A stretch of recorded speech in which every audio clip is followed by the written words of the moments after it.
Smart Talking Women. I'm Yvette Rowland, and this is our Monday Meet, and we're going to kick it straight off with Harry and Meghan. Oh, so much to say, so little time.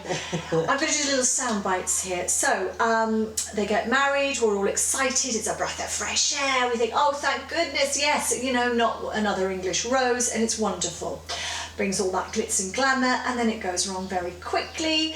Then they want their privacy, then they go away, and then they come back, and then they come back again, and they come back again. And they start to invade their own privacy all the time. And I have never, ever known as much about them as I do now. And they're all right about, they want their privacy unless they're selling their stories. So what they're really saying is, I want my privacy, but I want to keep flogging stories, but I want to be flogging them, fair enough. I want to be cashing them in. I want that series with Netflix. I want to do the Oprah Winfrey and another Oprah Winfrey and the podcast. And I want to tell you all how to live your life. Is that all right with you? Well, no, it's not. So, if I've got 16 bathrooms, I don't really think I need to be bleating. I really don't think I do, but that's just my personal thing. And a lot of us, and we know the tragedies, we don't need to rehash, but if a lot of people have had tragedies, and a lot of people don't have all of that backup to support them. So, anyway, that's what I think. Mo. You're going to tell me you love them, aren't you? No, so what I'm going to say is, normally I have a really strong opinion about something, don't I? But on this particular occasion, I just don't know what I think. The jury is really out, because I know, I must be ill. Because on one hand, I totally understand what you're saying. Right. And on the other hand of the coin, we don't know what it's like to live in that environment. And because we don't know what it's like, and I'm a real royalist, absolutely, but we don't know what it's like to live in that environment, and therefore Harry and William were always poles apart. And Harry was always the wild child. He was always going to be a wild child for whatever reason. And William has taken to the fact that he will be the future king. Harry was never going to be future king. So for him, what's the point, in a way? But he wanted to live a different kind of life. Yes, quietly apparently. Yes, but I think the other thing about it is, part of me feels really sad for him.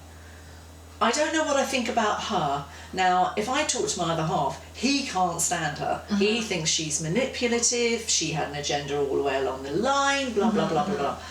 And I'm not, normally I would, if I thought that, I would say it, but I'm just not so sure. But you see, now that they've sort of been, eliminated, as it were, from the royal family, they've got to now make their own way in the world, and they've got 16 bathrooms, which they need to just decorate. They can't just be there, so they've got to pay for them somehow. They do, but then they can pay with them. I mean, how many millions was he left by his mum?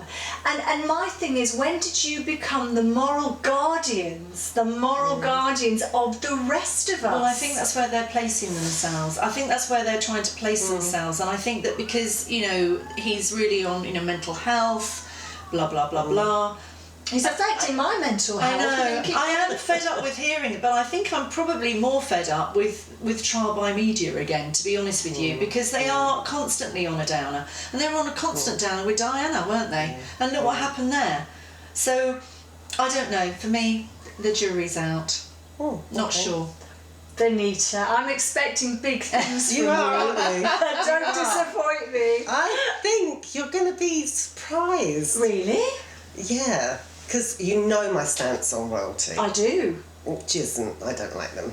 Yeah. However, if I had to pick any two to run our country again, or to be in charge, not that I agree with monarchy at all, but if I had to choose, I would choose Harry and Meghan. Wow. Well, you can't get three different opinions, can you, really? I'm really shocked I thought you might be surprised at that. I've liked them from the start. Oh no, but this I think this is not about not liking them. This is about complaining about something, but then doing it and doing it again and again. So I don't want you to talk about me, but I can't stop talking about me. And not only can I not stop talking about me, I'm also, when my grandmother is grieving, going to do an interview, and I just all of it doesn't sit. The timing's appalling. I think maybe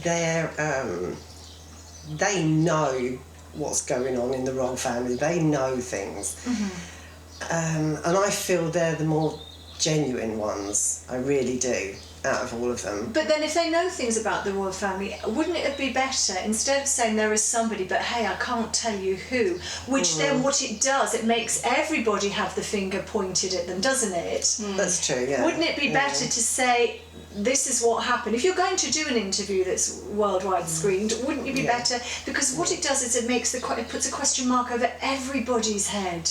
Doesn't it? Yeah, I didn't actually watch the interview. Oh, you didn't? So it was quite... I don't really like... Well, you know I don't like the royals anyway. Yeah, I mean, there were some really very sort of poignant leading questions from Oprah, of which were obviously, casually stage managed or whatever you want to say, and which sort of played right into Meghan's hands if you look at it that way. But I just feel that I want them to go and live their life. I want them to be happy. I kind of agree with what you're saying, is just go and live your life. But unfortunately, who they are and their high profile, they're never going to do that. And that's really... And what's the press going to do without them right now? I mean, we're running out of subjects, really, aren't we? Yeah, since Trump's gone. There's no fun anymore. There's no fun. So we've got to have another target, and at the moment it's them. So really, really we're talking, this is just pantomime, and we always need a villain then, don't we? Well, there's always something. Well, in the press there's always something. When you lose one disaster, you get another disaster, don't you? Yeah. You kind of think you're out of the woods, and then something else happens. So really, you think, this is what I'm feeling from you, that really he's just his own person. I think he's his own person. I don't think he's being led by her. I mean, he might be slightly led, if that's the right word, because they're just about to have 2 children, but at the end of the day he's sticking by his wife. That's where his loyalty is, and I don't think you can knock him for sticking by his wife. But I think that the character that he has shown to be all the way along, he's not. I don't think he's a pushover. I've never seen him as being a pushover at all. He's ginger for a start. I've got a ginger child. They are not pushovers. Exactly. So for me, I just feel that they're doing what they want to do. They need to make a living. Okay, they don't need 16 bathrums, but hey ho. That's I'm not saying they've got 16. I mean, they have got a stupid. They've got a stupid amount of bathrooms. But well, all right. But they've gone over to America. But then, like I say, he keeps talking and he keeps talking, and now he said, I didn't really learn much at school about the Constitution in America, but I think the First Amendment is absolutely bonkers. Well, did he say that? Yes. Now, the First Amendment is right to assemble. It's a bit like our common law. It's also freedom of speech. It just seems such a... It seems that we don't have freedom. What's freedom of speech? Yeah, no, it's a quaint old-fashioned thing that we used to think we had. When you had an opinion, you could say it. Yeah, but we hardly. We that's why we have to say to Benito, "That's enough. That's enough." Because there is no. Now. Yeah, that's enough.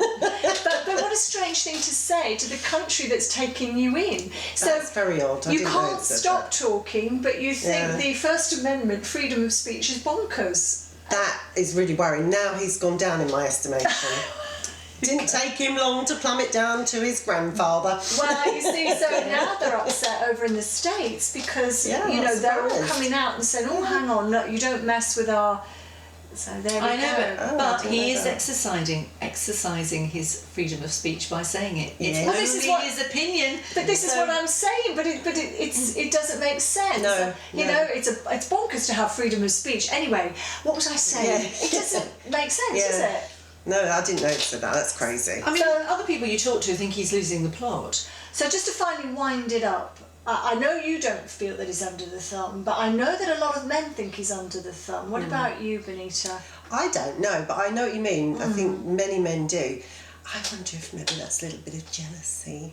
Because they like her, she's very attractive, she's very smart. And I actually think he's just in love with his wife.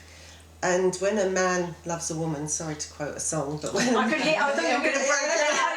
God, no, I wouldn't wish that on anyone. But when a man does really love a woman, they will do everything they can to keep that woman happy. Will they? Some do, yeah. I think I want to meet that. Yes, some do. Go over and meet Harry. Well, apparently in the fairy tales they say that. Yes, And they are a okay. prince and princess. This so is let's true. go with that. This is true. Okay, well, I'm going to move it on too, because I was thinking the other night about a holiday that I had. Now, on this holiday, I was sitting, we'd rented a villa, and I was sitting in the front room, just about to go out, and this crow flew in. Literally on the floor, looking at us, looking around, and then flew back out again. And I remember saying to my partner, that's a really bad sign. I'm not superstitious, but that's not a good sign. And then in flew a butterfly, and then flew out. That's a better sign. I thought it would be, but little did I know, that was just the beginning of the day. So I went out on these little boat trips, and this is in Portugal, and what you can do is you just rent these tiny boats, you go down all these steps onto the beach, and there's loads of little boats, and all the tourists queue up, and we get on a little boat, and there's just the two of us on this boat, and suddenly the man starts jumping up and down, so of course the boat is going up and down. I thought we're going to go over. What's wrong? Oh my God, he's mental, he's lost his mind. And I could see all these other little boats dotted round.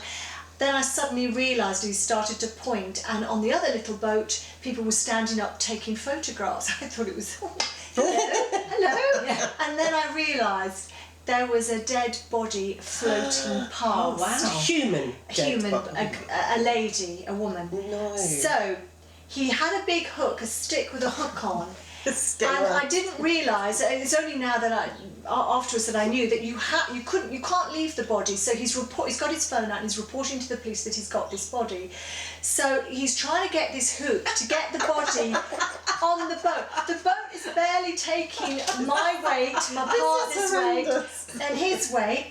Then, of course, there's a group with some Germans on it, and they can't get enough of it. So they start getting closer to us, and the family of four standing up taking photographs with this body. And I'm going, I don't know about getting the body in, because I know this sounds, you're just so, because when a body has been in water that long, it bloats up.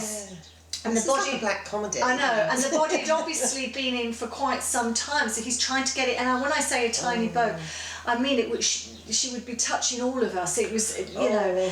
So that was. Can't they just tow her? Do you know what? I think it's your sensitivity that makes me think that you should have been a nurse, darling. Don't you think? Something medical. Or maybe an undertaker. Oh my God. So that was the first one. She could be skiing in. I'm going to have to move this on because that's very, very unfortunate. And so the next one is I was in Egypt, and there's a city, and it's literally the sands have over time have built up, so the city literally is kind of underneath. And we had this map, and it looked like a desert, and I said, oh, this is the famous city that has all the graves, except you can't see any graves. And suddenly from nowhere this man went, st, st, st. He said, you want to see a grave? And the Brits abroad. Oh, that's very kind of you. I'd love to see a grave. Would you like to see a grave, dear? I'd love to see a grave too. So he's got a key. So he does this, and it's just sand. And then with his foot, he kicks away the sand, and there's a padlock. And he gets his key out, and he opens the padlock. It's like a trap door. So what do we do? You all volunteer to go down it, do you? Of course I do. Of course you do. Of course I do. Hello. Normally, you pay. Watch these horror movies. Normally on these day trips, Thompsons charge you a fortune, don't they? I figured So you were getting a bargain. I were getting there. Thompsons haven't charged us for this. So there I am, there's my partner, and the man goes, follow me. Of course I will. So we go down these stairs. It's a staircase, a proper iron staircase. Did he have sweeties? Was he offering you sweeties? He had a Or very puppies? big hat sort of thing on, right? Very big, very tall. Went down, followed him down, and there are three, what do you call them? Esophaguses, that's it, that yes. And apparently belonged to a famous Egyptian surgeon and his family. So there they are, they're empty now. Obviously they've taken the bodies, the coffins away, whatever. The mummies away, should I say, Room for more, then. Room for more. Nice little space for two Brits. And we go, oh, this is very nice. Get the camera out. And as he says, duck, duck, mind your head, he hits his head, he falls flat, and now he's unconscious, so we think. So we look at each other, and then I go, what are we going to do? What are we going to do? Right? Because then I realise I'm about 40 foot underground with a man who looks like he's killed himself. He's got the key. How are we going to get out? And to get out, I've got to go over his body to climb out. And then I thought he's going to... So I thought our bodies are going to be found. I'd be claustrophobic. Yeah. Oh God, yeah. I'd be claustrophobic. Yeah, totally. Suddenly he came round and he went, that will be, and put his hand out for money. So it was a ruse that he obviously did with everybody. So we had to The pay. whole thing was a pantomime. Yeah, we had to pay to get out. Otherwise he could have, with his key, gone upstairs, padlocked us in, and we would have looked at each other and go, whose idea was that then? So anyway, that's my holiday from hell. Jesus. Sounds great. Yeah, I'll give you the address. I'll give you the address. Which package holiday? Anyway, I took his address and phone number, and I said, I've got some mates who absolutely love this. So, Benita, any holidays? Well, I can't match up with that. I can't say I've encountered any dead bodies. Give it time. Yeah. Though there was one particular holiday. It wasn't. It was nothing like that. But it was a bit of a holiday from hell. We thought about buying like a mobile home. Right. But before we did that, we thought it's probably a good idea to rent one just to see what it's like. So there was me, Mark, and the 3 girls. Right. These things are not meant for a whole family of 5. even if you rent a 6 or a 7 or an 8 berth, they're really not designed for loads of kids and stuff. Right. But we thought we'd give it a go.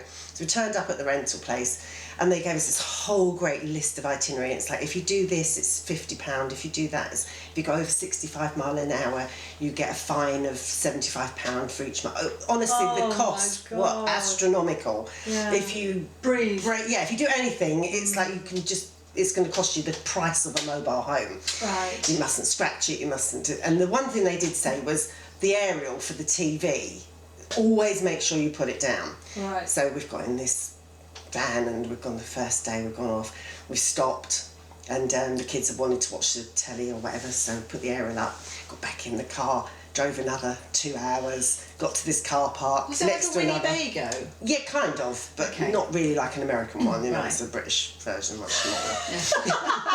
Oh, carry on camping. Cramped, yes. Yes, it was a bit like that. So we pulled up next to this other camper, and the first thing he's done is, your aerial's up, mate. Shit. So the aerial's like this, so first mistake. So this was quite cold as well. It was, I think it was February, March. And we were booked for a week, I think. We actually gave the last couple of days a miss. We couldn't cope with it. But we had, each day, one of us had our plan that we wanted to do. Right. So I think Mark wanted Tintagel Castle or something, and the kids all had nice. And then I took them to Bodmin jail. As you do. With With their bucket and spade. Always rely on mummy to come up with stuff. Do they appreciate it? I'm not sure. No. I'm not sure. It wasn't really a touristy event at that time. Right. And it was being used for film sets and things, and it was really creepy. And the way you got in was in this pub. You went in this pub, you paid your money across the counter, and a bit like you went through the back door of the Right. pub. And there was no tourists or anything, you just went down. It's the creepiest place ever. I think when we went down in the dungeon bit, so it's dungeons again. How old were the children? I don't know. You're a dreadful mother. And then Billy's got all these anxieties. No about wonder where she's gone. seen a psychiatrist. So, you So went... yeah, this was one. And then another one, we stopped at different places all the way around. And this one we stopped at, it was a massive place, and we were the only caravan there. It was like, I remember my son said when he said, have you seen The Hills Have Eyes, Mum? Oh. So we've stopped. We're the only mobile home on the whole site.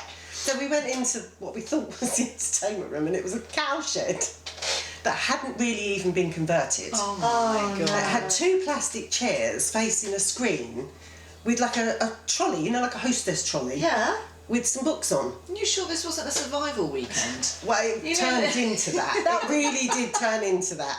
And in the van itself, it was either too hot or too cold. If you had the heating on, it was noisy. Mark had to sleep in the coffin bit. There was like this, it was like a coughing.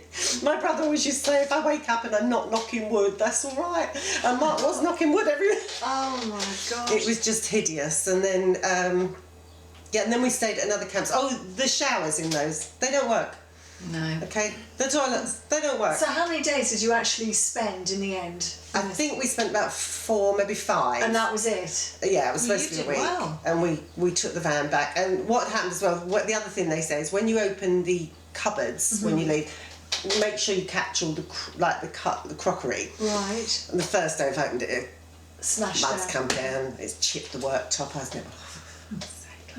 That's not... But yeah, when we took it back, we made sure we'd emptied all the water because it was a £75 charge if you didn't empty the water tank and all the rest of it. Sounds horrendous. And then, so where the chip was on the counter, we put the tea towel over it and just leant on it like that. And so, was everything okay? Yeah, it's fine. They should have paid you, shouldn't they? They should have done. And I have to say though, although it was probably the worst holiday we've ever had, it was also the funniest. There's something about the Morris clan when we get together, and we turn adversity into a roadshow comedy. And it literally was one of the funniest holidays we've ever had, although I'd never want to repeat it. Good for you. And we never did buy a mobile home after that. Surprised. It did. So yeah, that was no dead bodies though. So, dead bodies for you, Ma? No. But I was mugged when I went to San Antonio in Ibiza. So my girlfriend, bless her, she's not with us anymore, said, did I fancy a girly holiday? We ended up by going to San Antonio and Ibiza. Right. And Debbie went, you'll love it, it's got loads of clubs, there's music, I said, okay, fine, that's fine. So I hadn't really been away an awful lot up to this point, and when I had, I'd been to America and they'd been quite nice hotels. Right. So we get there and it's raining. And then we arrive at what I can only describe as looked like a hotel that hasn't actually been finished being built. It was very unappealing, to which we walk in, there's hardly any reception area, everything's like concrete floors. Second night, we're already going into San Antonio, meet up with a really lovely group of guys in the Irish pub, as you do. Right. Had a fantastic evening, but Debbie said she was quite tired, about 2 o'clock in the morning, she wanted to go back. I decided to stay. So I was walked to the taxi rank by one of the guys, and we were sitting there, and before I know where I am, all of a sudden someone whacked into me and ran off. Oh no. And I was so taken aback, and there was a queue of people waiting, and I looked down and I realised he'd taken my bag. So he'd aimed for you. Right. So I went, my bag! So of course we all start taking chase. How big was your bag? Oh, it was about this big. Right. Okay, we'll start taking chase. And all of a sudden, as we're running along the streets of San Antonio, I can see the bits of my handbag, the contents are being discarded. Oh, no. How dare he! How very dare So I he! couldn't find there's my Lipstick? right, yeah, my lipstick and everything. But it was my Perfume! My lipstick! Powder!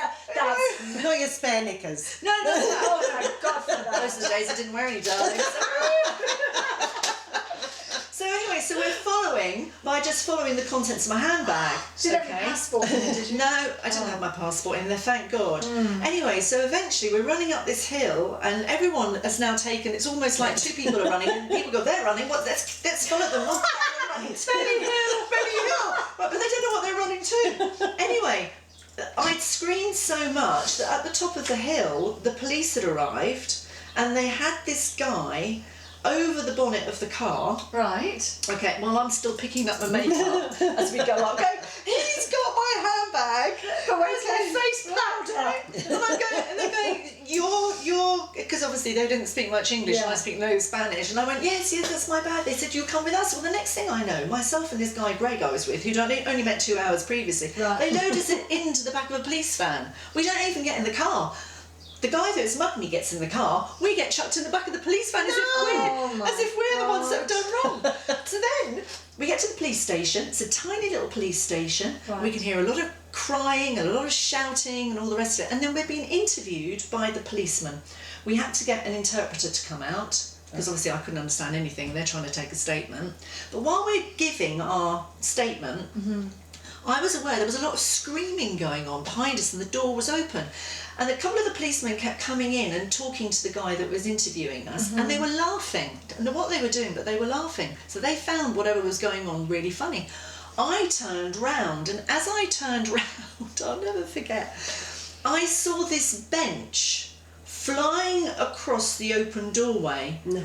Attached to it was a hand and handcuffs of this guy also following the bench in slow motion. A load of screaming and kerfuffling going on. I'm thinking, they're murdering him. And I'm with this stranger going, I think they're killing somebody in the police station.